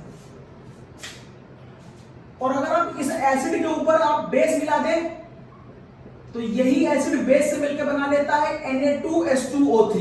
ये प्रोसेस है, ये सल्फ्यूरिक है, ये इक है तो यही इक होगा। इक से मैंने इक बनाया है और इक से जो सॉल्ट बनता है उसका नाम क्या होगा, 8।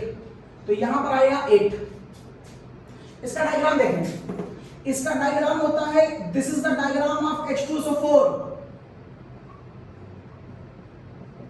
अगर हम यहां से एक O निकाल दें तो यहां पर जो O निकलता है वो यहां वाला या यहां वाला, कोई भी एक O निकाल दो और यहीं पर एक सल्फर जोड़ दो, तो अब इसका आंसर आ जाएगा HO S double bond SOH, ये आएगा।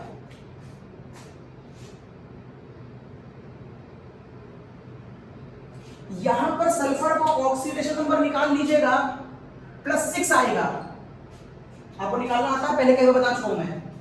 यहां पर निकालिए, सल्फर ऑक्सीडेशन नंबर क्या आएगा 0 0, जबकि यहां पर होगा +1 -1, यहां पर होगा -2 +2, यहां होगा -1 +1 और यहां पर होगा +1 और -1, और इधर से आएगा -1 और +1। तो ध्यान से देखो, यहां पर दो सल्फर हैं, एक सल्फर +4 वाला है और एक सल्फर 0 वाला है। ये सल्फर +4 वाला है, ये 0 वाला है। तो अगर वो तुमसे एग्जाम में पूछे कि यहाँ पर दोनों सल्फर का ऑक्सीजन नंबर अलग अलग बताओ, तुम कहोगे +4 और 0। और अगर वो तुमसे एवरेज पूछ ले तो तुम कहोगे +4 / 2, तो एवरेज आया 2। मतलब यहाँ पर जो सल्फर का ऑक्सीडेशन नंबर एज एवरेज है वो 2 है। यहाँ 6 है, इक कहते हैं, यहाँ 2 है फिर भी इक कहते हैं। ये नॉमेनक्लेचर है, आपको ध्यान रखना पड़ेगा, क्योंकि ये O को हटा करके मैंने वो कंपाउंड बनाया है। तो कंफ्यूज मत करना कि यहाँ 6 है तो वहां पर 2/1 कैसे हो सकता है। बस इसका पूरा नाम होता है थियो। थियो क्यों बोलते हैं? एक सल्फर का इंट्रोडक्शन थियो कहलाता है। तो थियो किसमें इंट्रोड्यूस हुआ है? इक में। तो नाम हो गया थियोसल्फ्यूरिक एसिड। नाम हो गया थियोसल्फ्यूरिक एसिड। तो सल्फर तो अभी भी है, तो थियो तो यहां पर अभी भी होगा। बस सॉल्ट में आने पर इक किसमें कन्वर्ट हो गया? 8 में। तो नाम हो जाएगा थियो8। लेकिन किसका थियो8? सोडियम थियोनेट। नाम हो जाएगा सोडियम थायोनेट। नाम हो जाएगा सोडियम थायोनेट। अब अगर इसका ऑक्सीडेशन नंबर +2 आ रहा है तो यहां पर इसका भी ऑक्सीडेशन नंबर +2 आएगा। निकाल के देख लो, जो डायग्राम इसका है वही डायग्राम इसका होगा। बस जहां पर आपको H दिख रहा था वो H हट के Na हो जाएगा। तो this is the diagram of Na2H2O3। ये देखो, this is the diagram of Na2H2O3। Oxidation number in दोनों का आपस में 0। और बोलो, ये +1, ये -1, ये -1, ये +1, +1 -1 -1 +1 -2 +2। ये देखो सल्फर क्या आ रहा है? +4 और नीचे वाला सल्फर 0। तो ऑन एन एवरेज तो सल्फर, बोलो ऑन एन एवरेज तो सल्फर +2 ही आएगा। तो मैंने डिस्कस कर लिया आपसे Na2H2O3 के बारे में पूरी डिटेल में। Na2H2O3 के बारे में पूरी डिटेल में डिस्कस हो गया है। हटा रहा हूं।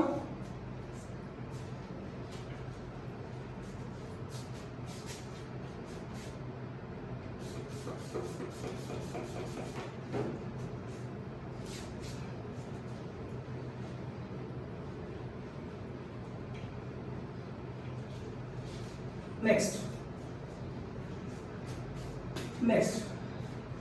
Na2S4O6। ये वो केसेस हैं जिनको हम बोलते हैं पॉलीथायोनस, या इनको हम बोलते हैं पॉलीथायोनिक।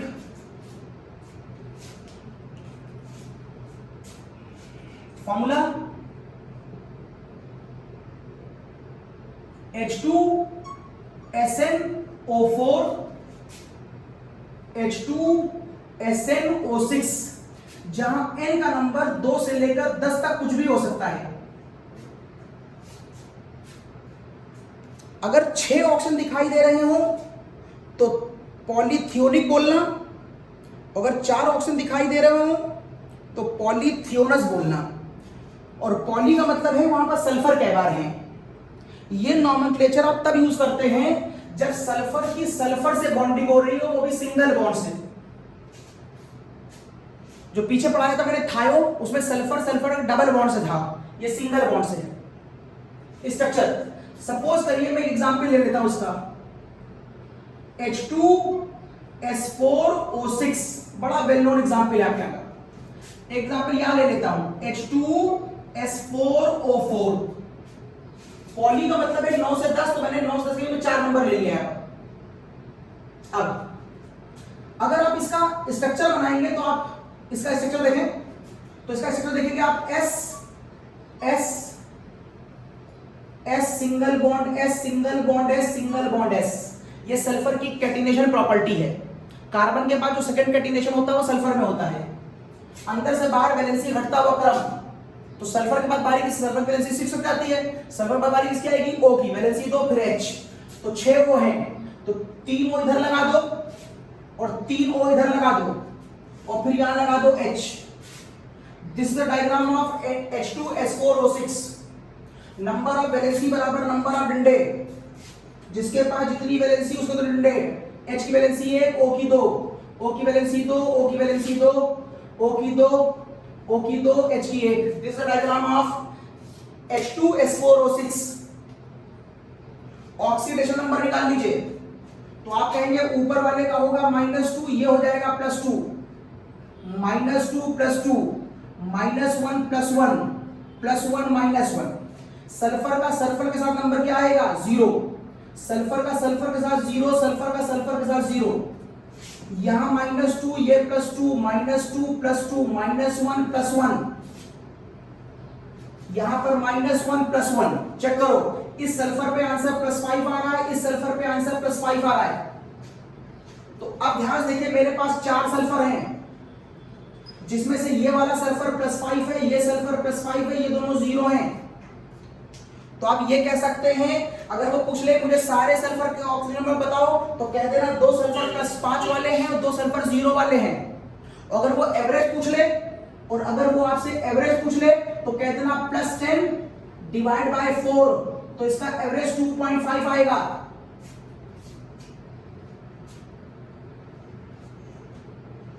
ठीक, नाम है इसका पॉलीथियोनिक।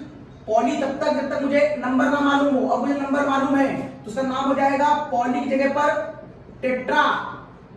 सल्फर 4 बार है, टेट्रा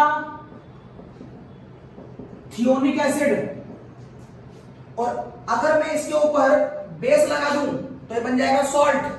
अगर ये सॉल्ट बन जाएगा तो यहां पर आ जाएगा Na और यहां पर आ जाएगा Na, बाकी में कोई चेंज नहीं होगा। तो अब इसका नाम क्या हो जाएगा, अब इसका नाम हो जाएगा टेट्रा, क्योंकि सल्फर अभी भी 4 बार है। टेट्रा थियोनिक जहां पर था वहां पर हो जाएगा थियोनेट, इक को 8 बोलते हैं। और किसका सॉल्ट है, सोडियम का, तो नाम हो जाएगा सोडियम टेट्राथियोनेट। ठीक, आप इसी तरह डायग्राम बना लेना H2S4O4 का, बस जहां पर 6 थे वहां पर 4 हो जाएंगे, तो ऊपर से कोई 2 O गायब कर देना, यहां से या फिर यहां से, बाकी सारा डायग्राम वैसे ही होगा। तो एक बार सल्फर का एवरेज निकल आएगा और एक बार सल्फर का इंडिविजुअल ऑक्सीडेशन नंबर भी निकल आएगा। जब 4 ऑक्सीजन होंगे तो उसे अस बोलोगे और 6 होंगे तो उसे इक बोलोगे। ये अलग का एक केस है जब सल्फर सल्फर से बॉन्डिंग करता है, उस समय का नॉमेनक्लेचर है ये। नेक्स्ट केस देखिए, नेक्स्ट केस है मेरे पास P4S8Cl2। इन लोगों का ऑक्सीडेशन नंबर क्या होगा,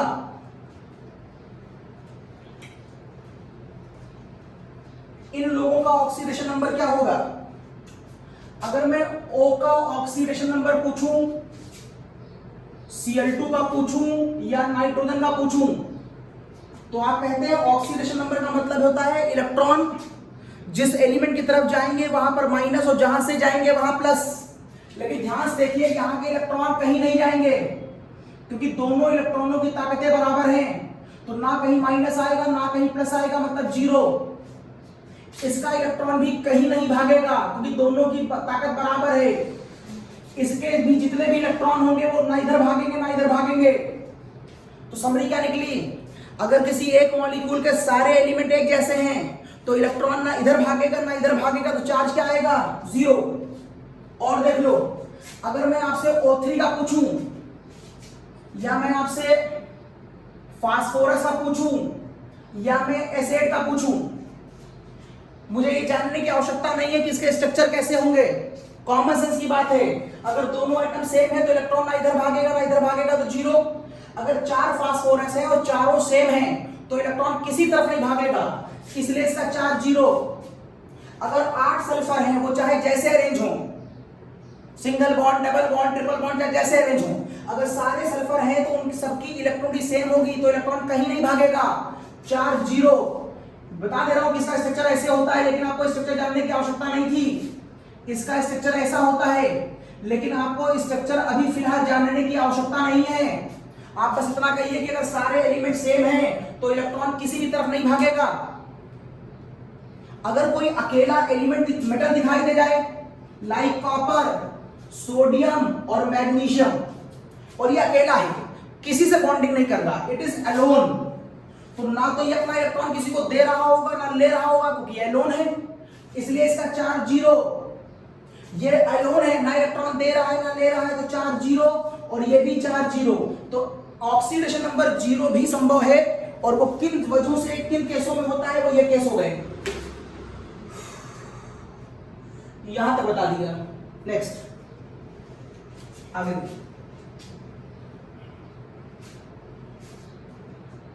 अब कैसे मेरे पास CO2 का, दूसरा केस है मेरे पास CH4 का, तीसरा केस है मेरे पास C2H6 का, चौथा केस है मेरे पास CH3COH का, अगला केस है मेरे पास नाइट्रोबेंजीन का, और फिर अगला केस है मेरे पास एनिलीन का। इन सबको एक साथ देखिए, सब कार्बन कंटेनिंग स्पीशीज है, किसी में स्ट्रक्चर बनाने की आवश्यकता होगी, किसी में नहीं होगी। ये केस आसान है, सीधे x मान लो, -2 मल्टीप्लाई बाय 4, तो x बराबर हो जाएगा +4। तुम चाहो तो इसका स्ट्रक्चर भी दिखा सकते हो ऐसे, तो तुम कह दोगे यहां पर -2, यहां पर +2, और यहां पर -2, यहां पर +2, देखो C+4 आया। यहां कार्बन और हाइड्रोजन में किसकी इलेक्ट्रोनेगेटिविटी ज्यादा होती है? कार्बन की। कितनी? 2.5, H की 2.1, मतलब H के ऊपर प्लस चार्ज मानोगे, तो ये हो गया x, H पर हो गया +1 मल्टीप्लाई बाय 4, तो x बराबर हो गया इक्वल टू 0, तो x बराबर -4। और आप चाहो तो इस डायग्राम को डायग्राम की फॉर्म में भी दिखा सकते हो कि सर ये केस CH4 का था, मेथेन, ये +1 है, ये -1 है, ये +1 है, ये -1 है, ये +1 है, ये -1 है, ये +1 है, ये -1 है, ऐसे भी कह सकते हो। एथेन, इसको मान लो 2x, H हो जाएगा +1 माइनस मल्टीप्लाई बाय 6 बराबर 0, 2x बराबर -6, तो x बराबर -3। तुम चाहो तो यहां पर इसका डायग्राम दिखाओ, एथेन का यहां डायग्राम दिखा दो, तो एथेन का डायग्राम तुमको मालूम है कुछ ऐसा होता है। This is the diagram of ethane.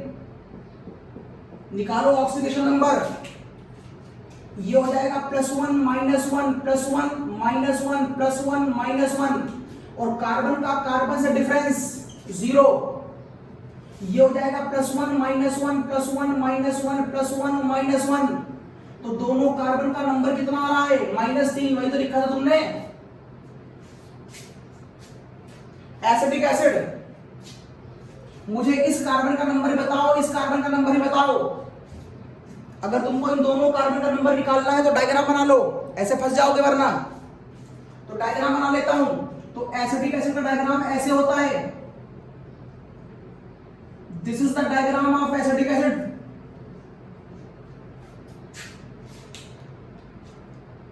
अगर डायग्राम आप बनाने लगे तो ये हो जाएगा +1, ये -1, ये -1, ये +1, यहां से ये -2, यहां से ये +2, और कार्बन कार्बन का नंबर 0।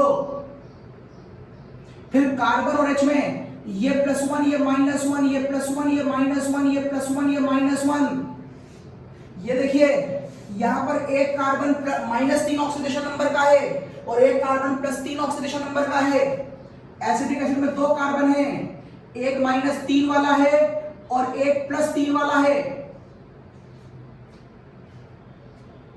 नाइट्रोबेंजीन में मुझे इस N का ऑक्सीडेशन नंबर निकाल के दिखाओ। तो ये क्वेश्चन भी बहुत कंपटीशन के लिए इंपॉर्टेंट है, आप इसे डायग्राम की फॉर्म में खोल लीजिए। ये मैंने इसका डायग्राम खोल लिया। आपको मालूम होगा ये स्ट्रक्चर बेंजीन का होता है, जहां पर हर जगह CH लगा होता है, मालूम है ना? नहीं मालूम है तो ध्यान से देख लो, ये बेंजीन होता है, दिस इज योर बेंजीन। लेकिन उसने नाइट्रो बेंजीन पूछा है, तो ऊपर वाला H लगाकर मैं वहां क्या लगा दूंगा? नाइट्रो।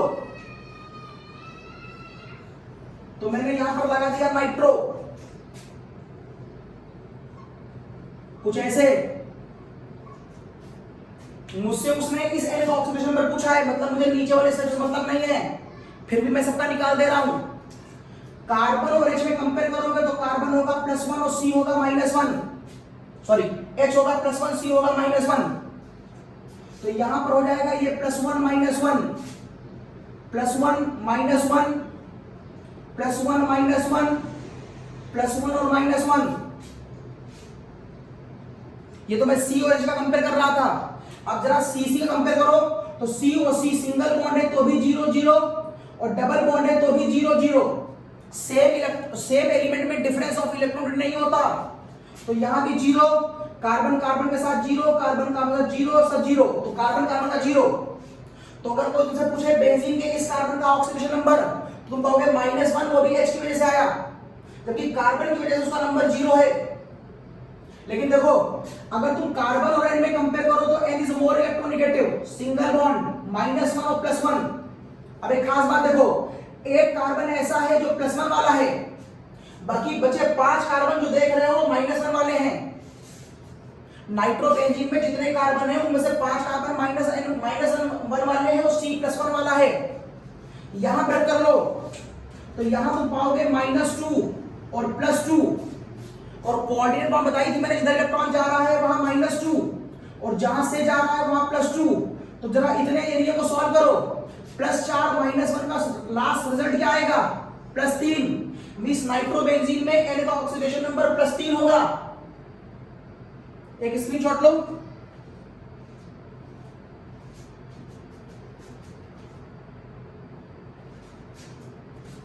यस,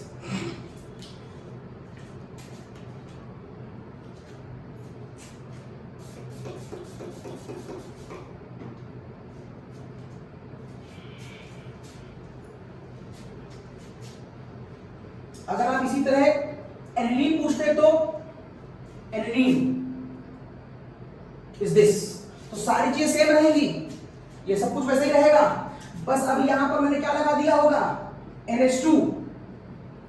तो इस N के डिफरेंस पर नीचे प्लस ऊपर माइनस, ये हो जाएगा +1 -1, ये हो जाएगा +1 -1, यहां का N -3 हो जाएगा। ये एनिलीन का डायग्राम आ गया। नाउ ब्लीचिंग पाउडर और अमोनियम नाइट्रेट देखिए।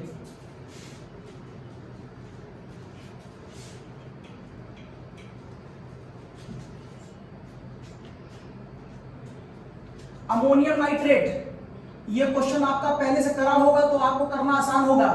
यहां पर मुझसे दोनों एन पूछे जा रहे हैं।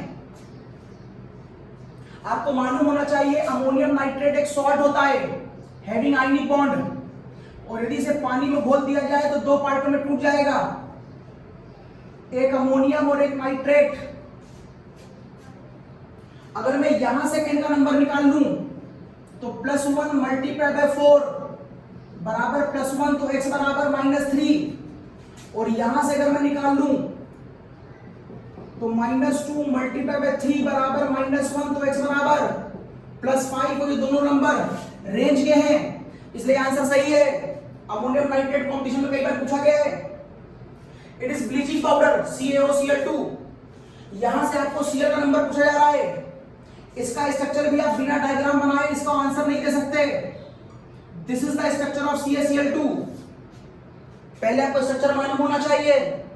Cl की वैलेंसी 1, कैल्शियम की वैलेंसी 2, ऑक्सीजन की वैलेंसी 2, Cl की वैलेंसी 1, अंदर से बाहर वैलेंसी घटता हुआ क्रम, valency 2, valency 1, valency 2, valency 2, valency 1। अब पॉइंट ब्रेक कर लो। Cl is less electronegative than oxygen. Calcium is less electronegative than oxygen. And calcium और Cl में Cl is more electronegative. इसका मतलब ब्लीचिंग पाउडर में 2 Cl हैं, लेकिन दोनों के ऑक्सीडेशन नंबर अलग अलग हैं। एक Cl+ वाला है और एक Cl- वाला है। It is a very important case. Now these two cases are again important. बहुत सारे एग्जाम्पल हैं भाई। तो यहां पर अगला केस देखते हैं।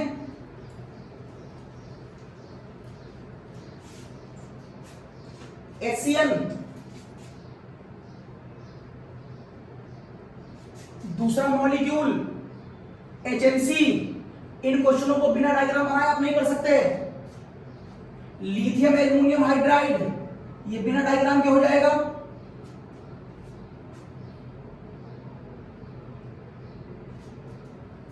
CrO5, इसका भी डायग्राम आपको पहले से मालूम है तभी हो पाएगा, वरना आप CrO5 का आंसर नहीं दे पाएंगे। बस बाकी कोई खास बात नहीं। चलो पहले चार कर लें। HCl, कार्बन की वैलेंसी 4, 4 डंडे, N की वैलेंसी 3, H की वैलेंसी 1, अंदर से बाहर वैलेंसी घटता हुआ क्रम। HCl का स्ट्रक्चर आपको मालूम है, ब्रेक कर लो। यहां पर आएगा -3, यहां पर आएगा +3, ये आएगा +1 और ये आएगा -1। इस तरीके से कार्बन का जो रिजल्टेंट आंसर आएगा वो होगा +2। लेकिन यहां देखिए, एक तो यहां एक अजीब घटना दिख रही है। आप कोऑर्डिनेट बॉन्ड देख रहे हैं, कहां से कहां लगी है? N से C की तरफ। ये रूल के खिलाफ है, क्योंकि कोऑर्डिनेट बॉन्ड हमेशा लो इलेक्ट्रोनेगेटिव से हाई की तरफ जाती है। इलेक्ट्रॉन कौन किसको दे रहा होगा? लो वाला हाई को। जैसे आप HNO3 में बात कर रहे थे, अगर आपको याद हो तो HNO3 में मैंने N से इलेक्ट्रॉन O को दिया था। ये ट्रू कोऑर्डिनेट बॉन्ड है। लेकिन अगर कभी मुझे ऐसा डायग्राम बनाना पड़ा तो इसको हम फॉल्स कोऑर्डिनेट बॉन्ड बोलते हैं, जिसको काउंटिंग में नहीं लिया जाता। और यहां देखिए ये फॉल्स कोऑर्डिनेट है, आप हाई इलेक्ट्रोनेगेटिव से लो की तरफ भेज रहे हैं, इसलिए इस कोऑर्डिनेट बॉन्ड को हम दिखाएंगे जरूर, लेकिन काउंटिंग में नहीं लेंगे। तो बची केवल 2 बॉन्ड है। ये हो गया -2, ये हो गया +2, ये हो गया +1, ये हो गया -1। तो यहां भी कार्बन +2 है और यहां भी कार्बन +2 है। नई बात सीखने को क्या मिली? कोऑर्डिनेट बॉन्ड ट्रू भी होती है और फॉल्स भी होती है। ट्रू कब होगी और फॉल्स कब होगी, इस बात पे गौर करिएगा। लिथियम एल्युमिनियम हाइड्राइड, अभी तक मैं सारे H को पूरी केमिस्ट्री में +1 बोल के आ रहा था, मैंने याद करवाया था। लेकिन H कभी कभी बहुत कम -1 भी होता है। यहां पर H -1 है, आप कैसे पहचानोगे? जब H मेटल के साथ होगा, जब H मेटल के साथ होगा तो वो वाला H -1 होगा, और जब H नॉन मेटल के साथ होगा तो वो वाला H -1 होगा। सॉरी, जब H मेटल के साथ होगा तो H -1 होगा, और अगर H नॉन मेटल के साथ होगा तो वो H +1 होगा। फॉर एग्जाम्पल, अगर मैं तुमसे अमोनिया की बात करूं तो ये नॉन मेटल है, तो जो इसका H होगा वो प्लस में होगा, और ये मेटल है तो जो उसका H होगा वो माइनस में होगा। बात ध्यान रखिएगा। तो आपको मालूम है लिथियम कितना होता है? +1। एल्युमिनियम कितना होता है? सॉरी, यहां पर निकालना किसका आपको? एल्युमिनियम का निकालना है। आप सोच रहे होंगे एल्युमिनियम को निकालना है, एल्युमिनियम तो याद है +3 होता है। नहीं नहीं, एल्युमिनियम +3 भी होता है और +1 भी होता है, बताया था मैंने कुछ देर पहले। तो यहां पर आएगा -1 मल्टीप्लाई बाय 4, और सॉल्व कर लोगे तो आंसर क्या आया? 3। खैर एल्युमिनियम +3 आ रहा है, लेकिन एल्युमिनियम +1 भी हो सकता है। ये देखिए, ये है CrO5। आपको इसका स्ट्रक्चर पहले से मालूम होना चाहिए, इसे बटरफ्लाई स्ट्रक्चर कहते हैं। ये इसका डंक है और इसका 2 पर निकले हैं। अगर आपको इसका स्ट्रक्चर मालूम है तभी क्वेश्चन सॉल्व कर पाएंगे आप। तो ये हो जाएगा -2, ये हो जाएगा +2। ऑक्सीजन ऑक्सीजन में डिफरेंस 0, ऑक्सीजन ऑक्सीजन 0, लेकिन ऑक्सीजन और Cr में -1 +1, -1 +1, तो सारा Cr कितना हो गया? +6। अगर आप बिना स्ट्रक्चर बनाए करेंगे तो आप गलती कर देते, तो आप इसे मान लेते x, ऑक्सीजन -2 मल्टीप्लाई बाय 5 बराबर 0, x बराबर +10। ये रॉन्ग हो जाता, क्योंकि आपने यहां पर सारे O को -2 मान लिया, क्योंकि इसके अंदर 4 ऑक्सीजन पेरोक्साइड थे। CrO5 वेल नोन कंपाउंड है, आपको याद होना चाहिए ना।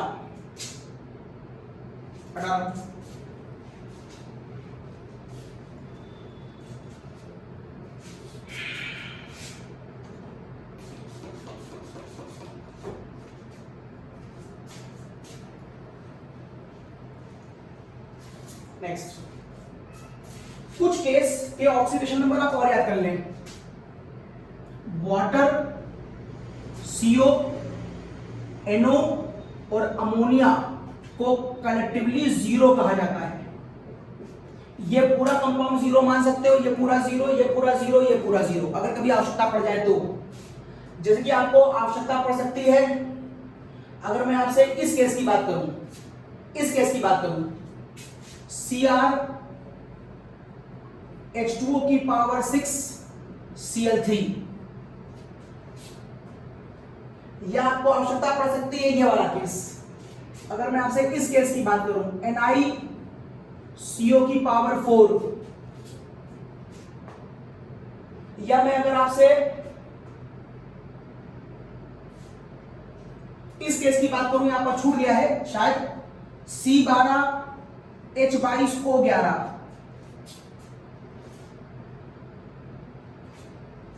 ठीक। तो इन क्वेश्चनों को कैसे सॉल्व करेंगे? आपको Cr निकालना है, X मान लो। पूरे पानी को हम पहले से याद करके आए, इन सबका नंबर जीरो होता है, तो पानी को करेक्टली सीधे मान लो 0 मल्टीप्लाइड बाय 6, और Cl का नंबर होता है -1। क्यों? अब आप कहेंगे सर Cl में तो रेंज होती है, तो आप कहें कि सर Cl की तो रेंज होती है, तो आप कैसे यहां पर सीधे -1 मान ले रहे हैं? क्योंकि Cl के सभी नंबर प्लस में होते हैं, केवल एक नंबर माइनस में होता है।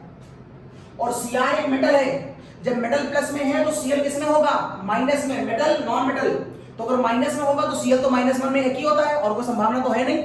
अगर Cl का नंबर प्लस में आ रहा होता तो हम अपने मन से नहीं मान पाते कि वो +7 होगा, +5 होगा, +3 होगा, हमें नहीं मालूम। लेकिन अगर माइनस में तो एक ही नंबर होगा, -1, इसलिए मैंने मान लिया इक्वल टू 0। तो यहां पर x का आंसर +3 आया। यहां ये x और पूरे CO को, यहां C और O अलग अलग मत निकालना, यहां C और O अलग अलग मत निकालना, पूरे CO को कलेक्टिवली 0 बोलते हैं। 0 मल्टीप्लाई बाय 4 बराबर 0, तो यहां पर x का आंसर 0 आया। यह है केन शुगर। यहां पर H और O को अलग अलग मत लिखो, कार्बन को निकालना है 12x, और इस पूरे को पानी मान लो। कितना पानी? 11 टाइम पानी, इट इज 11 टाइम वाटर, और ये पूरा का पूरा वाटर हो गया 0। तो 12x + 0 मल्टीप्लाइड बाय 11 बराबर 0, तो x बराबर 0। ओके, इन दोनों को देखो, ये कोई खास बात नहीं है, बहुत नॉर्मल से केस है, आपकी बुक में दिए थे तो मैंने बता दिए। यहां पर Na2H2, V का मतलब वेनेडियम होता है, V6O17, इसमें V का ऑक्सीडेशन नंबर पूछ रहा है, बाकी सब तो हमको मालूम ही है। सोडियम का होता है +1 मल्टीप्लाइड बाय 2, H का होता है +1 मल्टीप्लाइड बाय 2, ये हो जाएगा 6x, और -2 multiplied by 34 equals to 0। Solve कर लो, जो भी आंसर आएगा वो आपका आंसर होगा।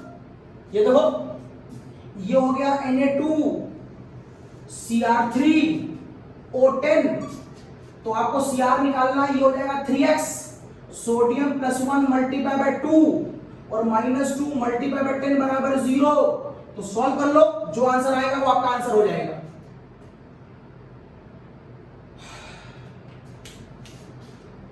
हटा रहा हूं।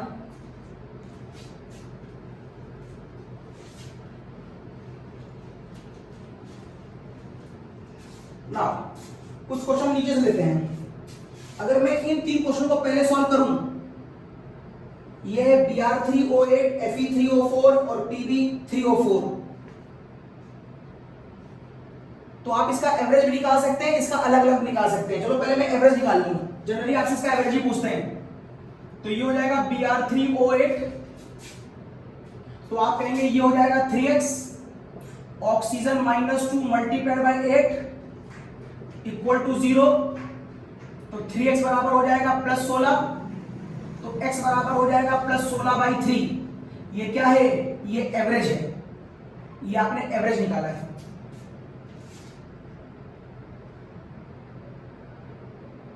लेकिन अगर आप एवरेज ना निकालें और हर Br का अलग निकालें तो फिर आपको डायग्राम बनाना पड़ेगा। तो एक Br, दूसरा Br और तीसरा Br, ये सेंटर एलिमेंट है। क्यों? क्योंकि क्लोरीन, ब्रोमीन और आयोडीन, क्योंकि क्लोरीन, ब्रोमीन और आयोडीन में रेंज होती है -1 से लेकर +7 तक, और जिनमें नंबर मैक्सिमम आने की संभावना होती है वो सेंटर होता है। अंदर से बाहर ऑक्सीजन का क्रम, देखिए ये आ गया आपका ऑक्सीजन 8 टाइम। बीआर सेंटर क्यों है? संख्या में कम है, वैलेंसी में ज्यादा है। अब नंबर ऑफ वैलेंसी बराबर नंबर ऑफ डंडे। This is the structure of Br3O8। तो बीच वाले Br का नंबर क्या आ रहा है? बीच वाले Br का नंबर आएगा -2 + 2, और यहां से -2 + 2, बीच वाला Br +4 है। जबकि यहां से निकालोगे -2 + 2 -2 + 2 -2 + 2, Br तो 0, तो ये आएगा 6, और यहां से भी आएगा 6। एवरेज निकालोगे तो 16/3 आएगा, अदरवाइज इसका 6, इसका 6 और इसका 4। ये दो तरह के यहां Br होंगे। Fe3O4, अगर तुम चाहोगे Fe3O4 को भी एवरेज में निकाल लो। Fe3O4 को एवरेज निकालो, ये हो जाएगा 3x, ये हो जाएगा -2 × 4,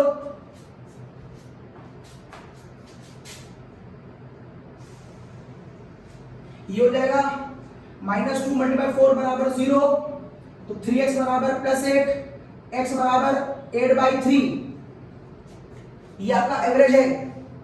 अगर आप अलग अलग निकालना चाहते हैं तो आपको याद होना चाहिए Fe3O4 दो चीजों से मिलकर बनता है, एक FeO और एक Fe2O3।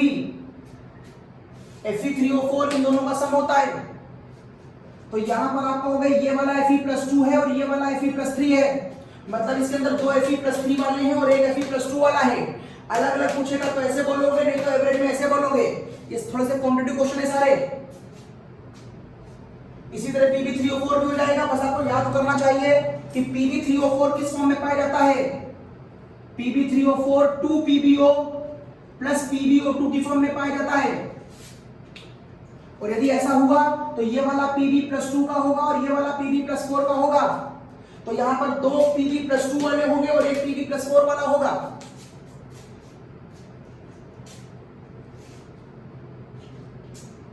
C3O8, अगर आपने ये क्वेश्चन पहले से नहीं देख रखे हैं तो सीधे एग्जाम में कर पाना आपके लिए संभव नहीं होगा। एक बार देखा हुआ होगा तभी कर पाओगे।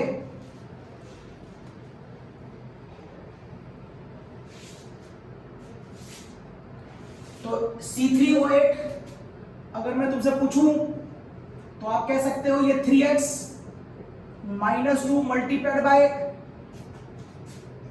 ये C2O3 है एक्चुअल में। C3, हाँ ठीक है, C3O8। अच्छा C3O8, चलो ठीक है। C3O8 अगर बनाओगे तो मैं क्वेश्चन जरा कंफर्म कर लूंगा एक बार कि C3O8 ही है कि कुछ और है। Just wait, I am just confirming the question.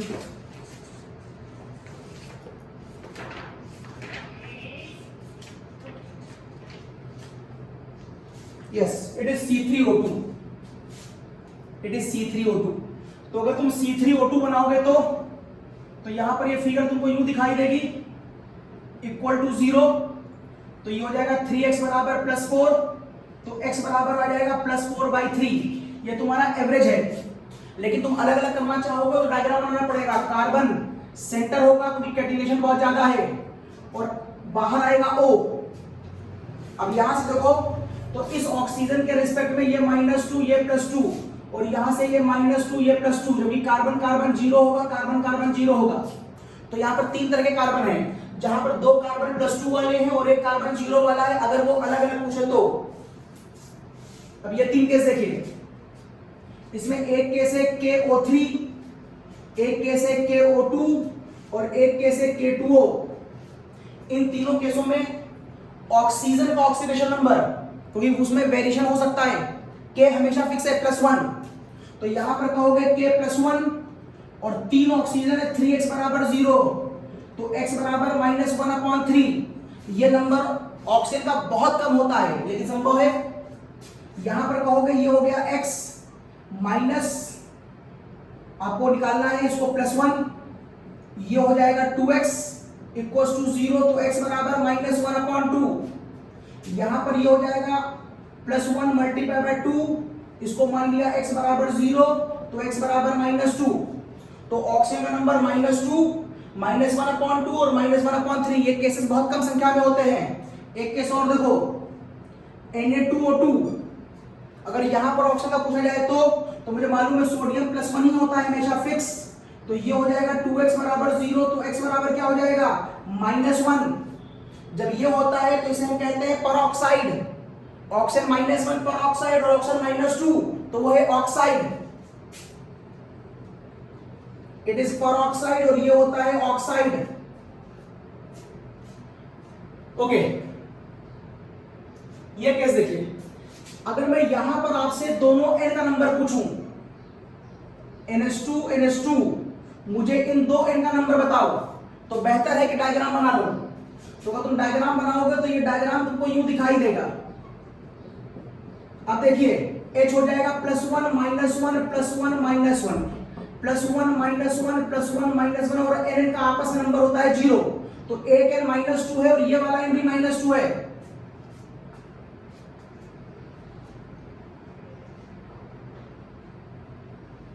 N3H निकालना होगा तो बस दो बेटा, अगर N3H निकालना हो तो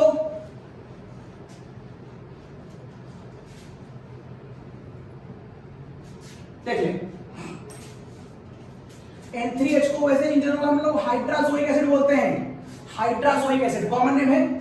आपको N निकालना है, 3X मान लो, क्योंकि N में वेरिएशन होता है। ये नॉन मेटल है तो H मेटल वाला होगा, मतलब प्लस इक्वल टू 0, तो 3x बराबर -1, तो x बराबर -1/3। अब ये केस देखिए, K4 FeCN6 में Fe का निकालो, x मान लो। पोटेशियम हमेशा क्या होता है, +1 × 4 Cn।